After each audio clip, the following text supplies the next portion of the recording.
Assalamualaikum warahmatullahi wabarakatuh. Salam dan bahagia. Bapak Ibu Guru Penggerak.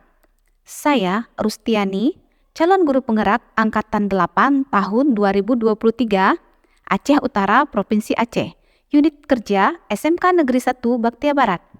Kali ini saya ingin memaparkan tentang kesimpulan dan refleksi pemikiran Ki Hajar Dewantara pada modul 1.1 koneksi antara materi. Menurut Ki Hajar Dewantara, pendidikan dan pengajaran mempunyai makna yang berbeda. Pendidikan menurut Ki Hajar Dewantara adalah menuntun segala kodrat yang ada pada anak-anak agar mereka dapat mencapai keselamatan dan kebahagiaan yang setinggi-tingginya baik sebagai manusia maupun sebagai anggota masyarakat.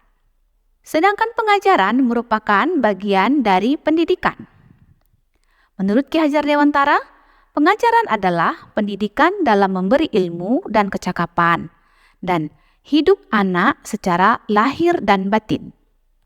Pembelajaran yang saya lakukan sebelum memahami dan mempelajari modul 1.1 adalah hanya sebatas mentransfer materi pelajaran. Dan menurut saya, tuntas dalam memberi pelajaran, maka tuntaslah kewajiban saya. Kemudian, saya menganggap nilai sudah sesuai dengan KKM, maka pembelajaran tersebut telah tercapai. Padahal, yang sering terlupakan adalah pendidikan bukan hanya mentransfer ilmu pengetahuan saja, tapi ada aspek-aspek lain yang harus diikutsertakan dalam pembelajaran yang harus diperhatikan. Yang kedua, guru mendominasi pembelajaran atau teacher center. Selama ini saya merasa terlalu banyak berceramah. Siswa hanya duduk dan diam mendengarkan. Yang ketiga, guru kurang memahami karakteristik anak. Selama ini saya menyamaratakan kemampuan anak dalam pembelajaran tanpa memperhatikan perbedaan-perbedaan mereka. Namun saat saya telah mempelajari modul 1.1 dan merefleksikan diri saya tentang pemikiran Ki Hajar Dewantara, saya menyadari bahwa apa yang saya pikir dan lakukan selama ini adalah tidak tepat. Yang berubah dalam pemikiran saya adalah 1. Pembelajaran menjadi berpusat pada anak. Dengan aktivitas pembelajaran yang berpusat pada anak, tentunya anak akan lebih aktif karena terlibat dalam proses pembelajaran, sehingga mereka dapat mengkonstruksikan pengetahuannya. 2. Guru bukan merupakan satu-satunya sumber belajar. Apapun yang ada di sekitar kita bisa digunakan sebagai sumber belajar. Tugas pendidiklah atau guru yang menuntun, mengarahkan mana yang baik dan mana yang tidak baik. Yang ketiga, saya dapat lebih menghargai setiap karakteristik belajar anak. Anak yang terlahir berbeda. Setiap individu memiliki keunikan dan beragam, sesuai dengan keunikannya masing-masing. Saya sadar dengan adanya perbedaan ini akan menjadikan pembelajaran lebih berwarna. Sebagaimana seorang pamong, saya harus dapat menuntun anak sesuai dengan kodratnya. Selain itu, setelah mempelajari modul 1.1, juga saya merubah perilaku saya.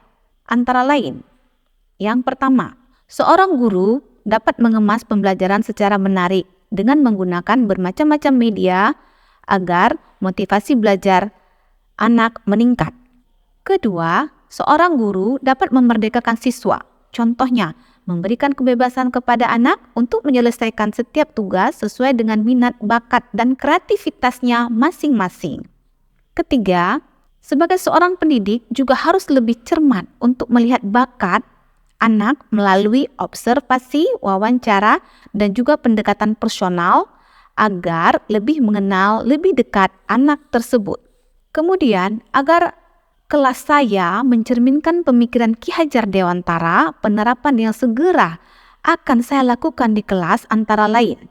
Yang pertama, merancang model pembelajaran yang interaktif dan menyenangkan dengan melibatkan peserta didik, dengan menyediakan media dan metode pembelajaran yang beragam sesuai dengan perkembangan abad 21. Yang kedua, menerapkan pembelajaran berbasis kearifan lokal dan budaya setempat.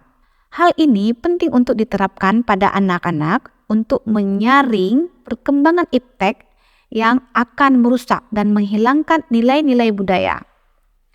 Saya sebagai guru berusaha memberikan penerapan materi kehidupan sehari-hari anak sesuai dengan kearifan lokal budaya setempat. Yang ketiga, menerapkan konsep merdeka belajar, mengintegrasikan setiap pembelajaran dengan pencapaian profil pelajar Pancasila.